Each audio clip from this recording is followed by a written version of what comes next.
Abertura. Imagens em sequência do plenário do STF. Microfones, poltronas dos ministros e do público. Brasão da República Dourado.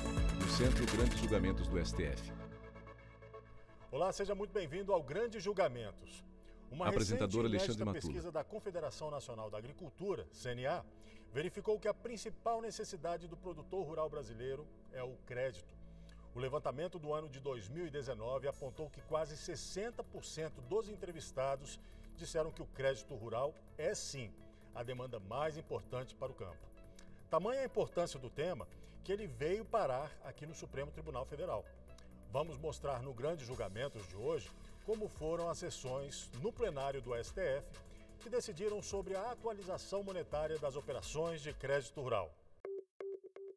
O julgamento da ação direta de inconstitucionalidade ADI 3005 teve início no dia 21 de março de 2019 para avaliar a validade do artigo 26 da Lei 8.177 de 1991. A lei estabelece regras para a desindexação da economia, entre outras providências. O artigo 26 diz que esse tipo de operação de crédito com recursos de depósito à vista, com atualização pelo Índice de Preços ao Consumidor, o IPC, passa a ser atualizada pela TR, taxa referencial. Veja agora o que diz o advogado sobre o que trata a referida lei e como ela funciona na prática. Ele fala ainda sobre os indexadores que você vai escutar o tempo todo nesse julgamento. No começo da década de 90, nós temos 3 normas de planos econômicos Nelson Buganza, advogado especialista em direito muito público. Diversificadas. E praticamente o que essas normas fizeram? Elas colocaram indexadores praticamente em todos os contratos, sejam rurais, sejam imobiliários, sejam contratos do Sistema Financeiro Nacional.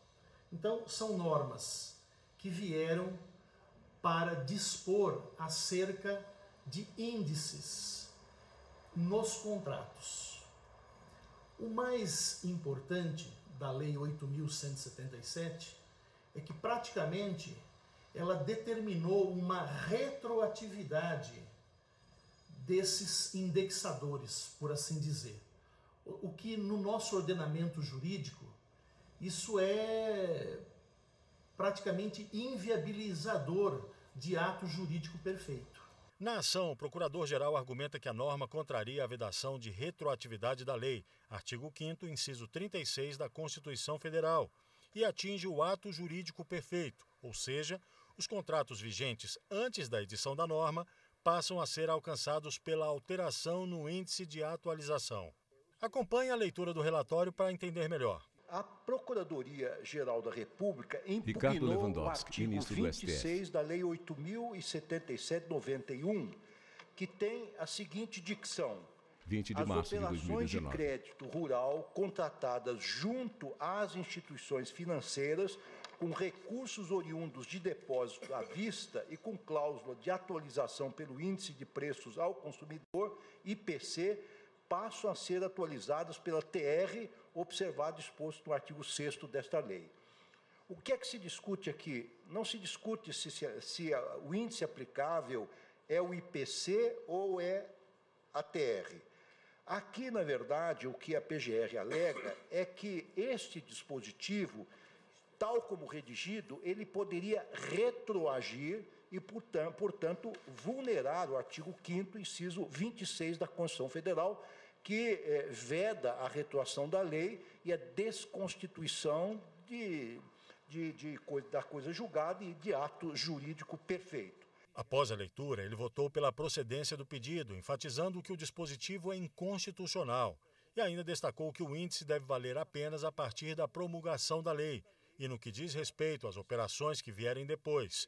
Citou que o Banco Central não aplica mais o artigo retroativamente. Pelo meu voto, senhores ministros, estou considerando que realmente este dispositivo é inconstitucional, que ele, tal como redigido, ele atinge a coisa julgada e o ato jurídico perfeito, sobretudo o ato jurídico perfeito, os contratos que foram celebrados anteriormente. E eu, nesse sentido, estou julgando procedente esta ação direta de inconstitucionalidade. O fato do Banco Central do Brasil ter já admitido que não aplica o artigo 26 da Lei 8.177 retroativamente, e o fato também da AGU ter vindo aos autos e se manifestado pela inconstitucionalidade da retroação desse dispositivo, eu entendo que não há nenhuma prejudicialidade, porque se trata de uma norma que ostenta um caráter geral e abstrata, portanto, é cabível a ação direta de constitucionalidade para impugná-la, e então estou acolhendo a pretensão da PGR e julgando procedente esta ação direta de inconstitucionalidade. O ministro Luiz Roberto Barroso abriu a divergência e complementou dizendo que o Poder Judiciário não possui capacidade institucional para avaliar efeitos na economia. Essa é uma questão tipicamente econômico-financeira. A minha visão... Luiz Roberto Barroso, ministro do STF. Judiciário e, sobretudo, do Supremo Tribunal Federal... 20 de março de 2019. Em matéria de proteção de direitos fundamentais e de proteção das regras da democracia, o Supremo deve ser extremamente proativo para proteger a democracia e para proteger direitos fundamentais, inclusive de minorias, quando seja o caso. No entanto, em matérias de política econômica, em matéria de política monetária, matérias administrativas em geral, eu acho que o judiciário deve ser autocontido. E, portanto, eu nem me sinto capacitado a entrar na dinâmica desse tipo de contrato para discutir qual o melhor critério a ser adotado, e a norma, a meu ver, não tem efeitos retroativos. Para o ministro, é aceitável que se exija do Estado a correção de suas dívidas por índices de preços, como é no sistema de precatórios, que regulamenta a forma de pagamentos dos débitos da Fazenda com os cidadãos. É razoável que se exija do Estado a correção de suas dívidas por índice de preço, uma vez que o sistema de precatório é obrigatório e regulamenta a forma de pagamento dos débitos da Fazenda com seus cidadãos. A situação é distinta em operação de crédito rural, em que as partes voluntariamente aderem às condições de financiamento impostas pela lei e demais regulações dos órgãos administrativos, como o Banco Central. Não há obrigatoriedade em contrair empréstimos, tal como o sistema de pagamento via precatórios. De modo que não há, a meu ver, pedindo todas as vênias, como estender a lógica da decisão das ADIs para qualquer caso em que o legislador escolheu a TR como critério de correção, especialmente nas situações em que há voluntariedade, como é o presente caso. A sessão seguiu com o ministro Alexandre de Moraes, antes de votar, tecendo algumas observações sobre o assunto e dando início a alguns questionamentos. Eu vou fazer 3 rápidas observações, iniciando com Alexandre de Moraes, ministro do STF. Respeitando, obviamente, as posições do contrário, na presente ação que se discute é proteção também de direitos fundamentais. É o direito à propriedade, que é um direito fundamental, o Estado não pode, o poder público não pode, a seu livre arbítrio aqui por medida provisória, não pode invadir a propriedade do particular. Mas aqui vai mais além.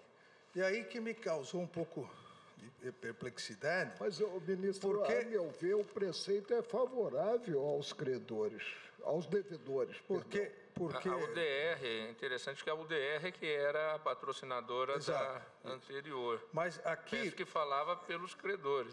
Não, exato, mas isso eu digo em virtude da questão de TR ou IPCA.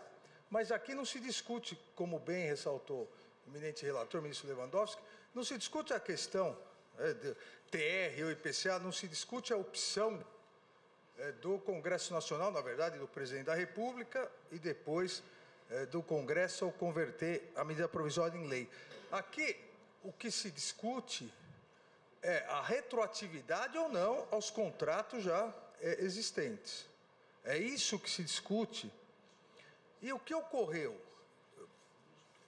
Ocorre que houve ação direta, como Vossa Excelência lembrou, a primeira ação direta foi ajuizada pela UDR, e na data, em 7/10/92, por unanimidade o plenário do Supremo Tribunal Federal, por unanimidade, concedeu a medida liminar exatamente para suspender e ressaltou na própria emenda, na emenda de relatoria do eminente ministro Marco Aurélio, ressaltou que aqui haveria ferimento... Presidente, a essa altura eu vou pedir vista. Vou pedir vista porque me cobra, o ministro revisor, me cobra coerência, né? E, evidentemente, algo que eu sempre busquei em minha vida de juiz foi a coerência, né? Eu vou pedir vista do processo. Vamos aguardar o voto que ele está proferindo. E ressalta o plenário do Supremo, por unanimidade, ressaltou o princípio do ato jurídico perfeito. Alexandre de Moraes terminou votando em concordância com o ministro relator. Então, com essas considerações, presidente, eu sigo integralmente o eminente ministro relator, julgando procedente as... Nós vamos agora a um rápido intervalo. No próximo bloco, você continua acompanhando os votos dos demais ministros. Vai ver ainda o impasse após a divergência do ministro Luiz Roberto Barroso e o pedido de vista do ministro Marco Aurélio. Não saia daí, a gente volta já. Vinheta. Imagens em sequência do plenário do STF. Microfones, poltronas dos ministros e do público. Brasão da República Dourada. No centro, grandes julgamentos do STF. Vinheta. Imagens em sequência do plenário do STF. Microfones, poltronas dos ministros e do público. Brasão da República Dourada. No centro, grandes julgamentos do STF. Estamos de volta com o programa Grandes Julgamentos. Hoje falando sobre a atualização monetária das operações de crédito rural. Veja agora o que disse o ministro Luiz Roberto Barroso, justificando o ponto de vista a respeito da atuação do judiciário nessa área. O direito fundamental é uma categoria que as pessoas podem definir de formas diferentes. Aqui, nós estamos falando de operação de crédito rural. Se operação de crédito rural constitui direito Luiz Roberto Barroso, ministro do STF. São, digamos, conceitual. Mas, no fundo, o que se protege 20 de março de 2019. Do empréstimo, porque você estabelece um índice que é menor, como lembrou o ministro Marco Aurélio, do que era o índice de preço. Portanto, essa é uma intervenção legislativa na economia para proteger supostamente o lado mais fraco da relação jurídica, que é o tomador do empréstimo rural, em face da instituição financeira, portanto, do banco privado, normalmente banco público, em operações de crédito rural. Portanto, quer dizer, uma intervenção legislativa para estabelecer índices de proteção ao tomador do empréstimo. E aqui o questionamento não foi pela Confederação dos Bancos, não foi pelas instituições de crédito em geral que poderiam se sentir lesadas em algum direito fundamental, se imaginar que os bancos têm um direito fundamental a um determinado índice de correção. Mas, de qualquer forma, o próprio conceito do que seja retroativo aqui precisaria ser debatido, porque evidentemente não se está afetando os pagamentos já feitos. Está se dizendo, daqui para frente, o índice vai ser esse. O ministro Ricardo Lewandowski pediu a palavra para manifestar sua linha de pensamento, seguido do ministro Marco Aurélio, que afirmou a sua dúvida sobre o tema. Aqui está se afirmando de que esta cláusula ou esse dispositivo é mais favorável Ricardo ao Lewandowski, rural. ministro do STF. Mas eu observo, isso está no meu voto, que a primeira ADI, que depois foi prejudicada por ilegitimidade ad causam, foi justamente ajuizado pela União Democrática Ruralista. O que significa a liminar foi concedida a partir deste primeiro ajuizamento. Isso quer dizer, a meu ver, em princípio, que os ruralistas estavam inconformados com a retroação desse dispositivo, porque ele militava em prejuízo dos contratos destes. Daí, presidente, as minhas dúvidas. Eu fui relator e foi declarada prejudicada após o exame do pleito de concessão de liminar. Marco Aurélio Melo, ministro do STF. E realmente ela foi formalizada pela União a que se referiu o ministro Ricardo 20 de março de Lewandowski, 2019. né? Agora, eu aludi ao fato de o preceito cogitar da tomada para empréstimo de depósitos à vista. E eu penso que aqui se visou com o preceito um encontro de contas, porque esses depósitos à vista é a presunção, por enquanto, passaram a ser remunerados pela TR, né? E se visou justamente ter-se um sistema fechado a respeito da matéria. Por isso é que eu estou pedindo vista, né? E a essa altura eu devo até agradecer ao ministro Alexandre de Moraes ter advertido que a ementa, no caso do implemento da liminar, se mostrou de minha lavra, né?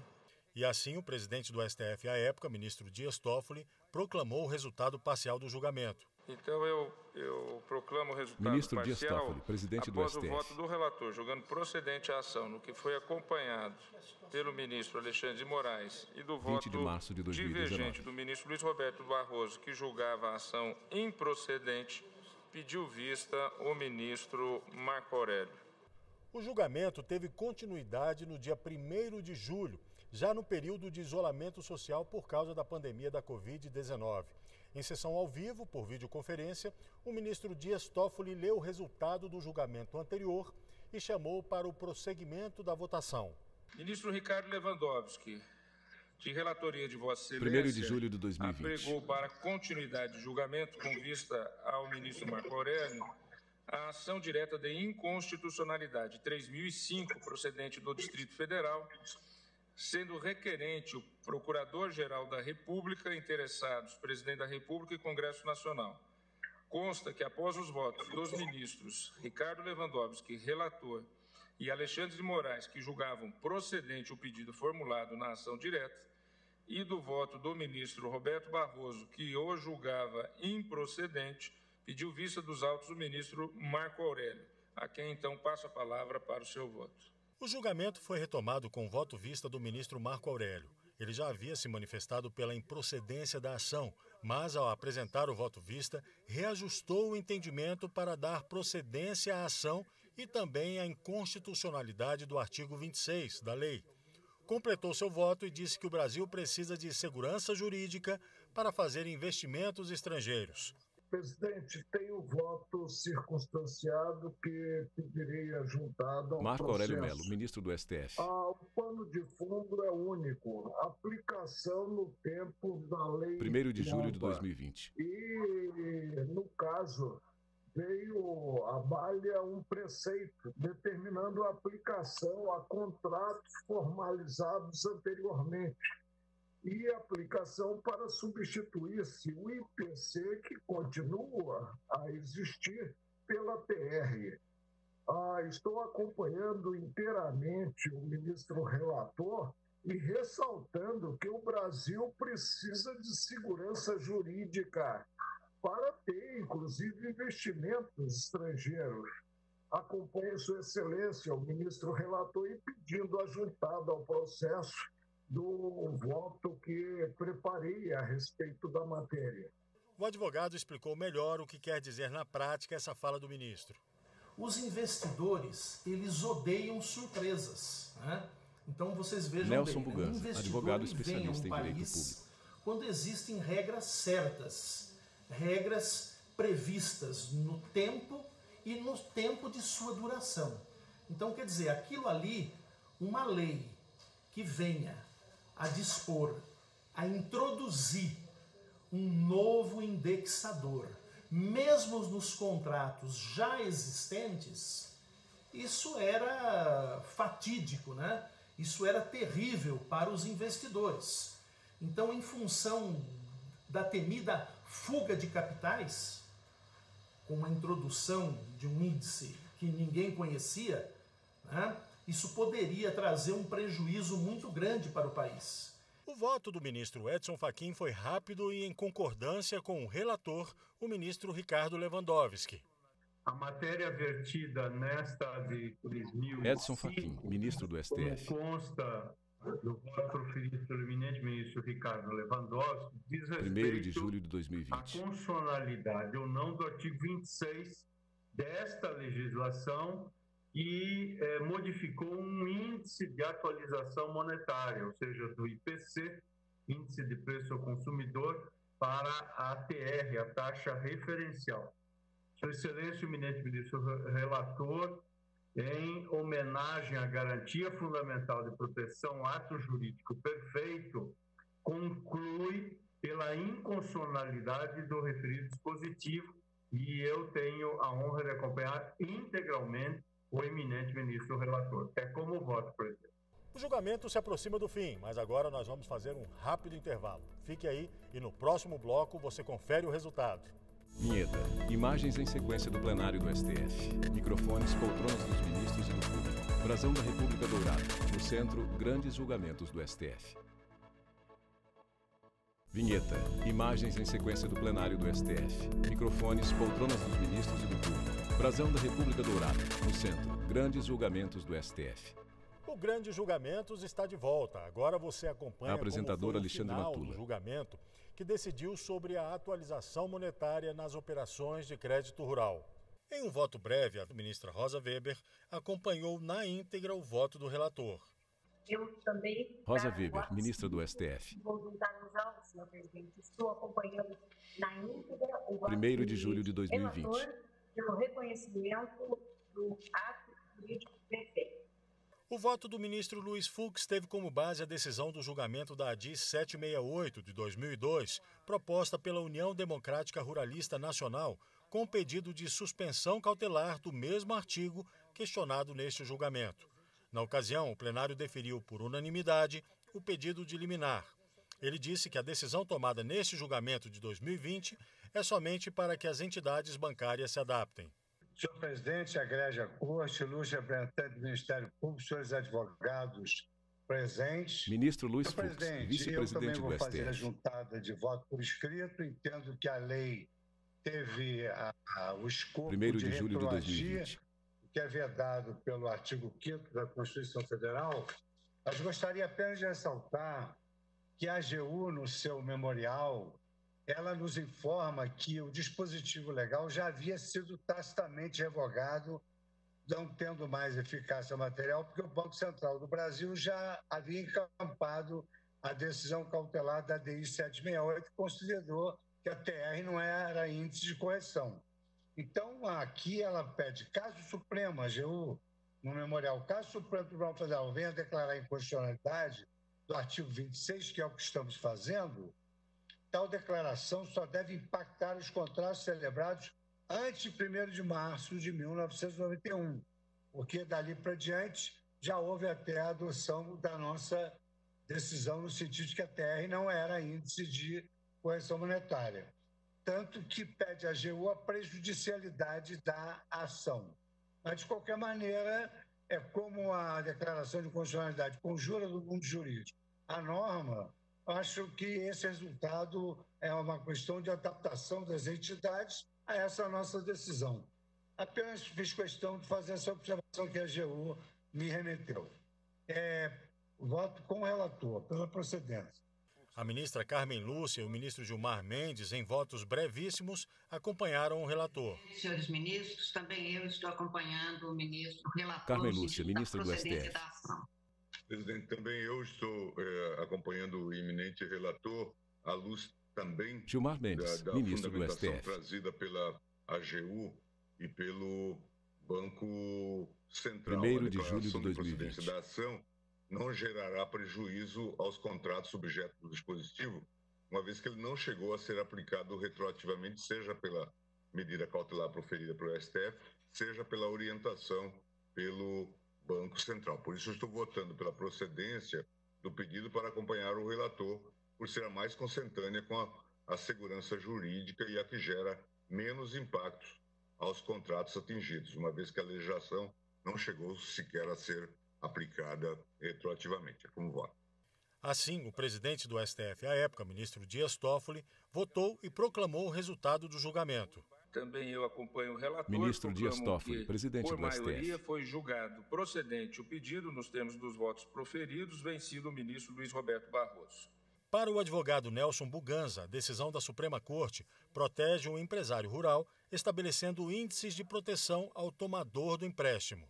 O Supremo Tribunal Federal, através de uma ADIM, uma ação declaratória de inconstitucionalidade, Nelson Muganza, advogado especialista em direito público. A impossibilidade dessa retroatividade em função da preservação dos atos jurídicos perfeitos, que são os contratos já assinados em vigor. Ou seja, a lei, ela somente pode viger para frente e não para trás. Vamos dizer, dispondo de um novo indexador naqueles contratos que já estavam em andamento. Ora, isso prejudicava enormemente os agricultores no crédito rural, porque dispunha de um indexador, a chamada taxa referencial, que nada mais é do que ela contém a correção monetária dos depósitos a prazo nos bancos. É o que falava o artigo 1º. Então, ou seja, aquilo que os bancos, né, e através de uma normatização do Banco Central, os bancos determinassem a correção monetária nos ativos colocados dentro dos bancos, que eles remunerassem, né? Eles colocavam, olha, a partir desse momento eu vou remunerar em taxa referencial, e os contratos, mesmo aqueles que estavam em andamento, também devem obter esse mesmo indexador, certo? Colocando aí uma taxa de equivalência, né? Só que, infelizmente, né, por um decreto, ou felizmente para a sorte dos agricultores no crédito rural, o Supremo entendeu pela inconstitucionalidade do artigo 26, porque no nosso ordenamento jurídico, em função de que o ato jurídico perfeito, a coisa julgada, ela não pode se dar de forma retroativa, não pode abarcar, né, um ato jurídico perfeito já celebrado no tempo, né?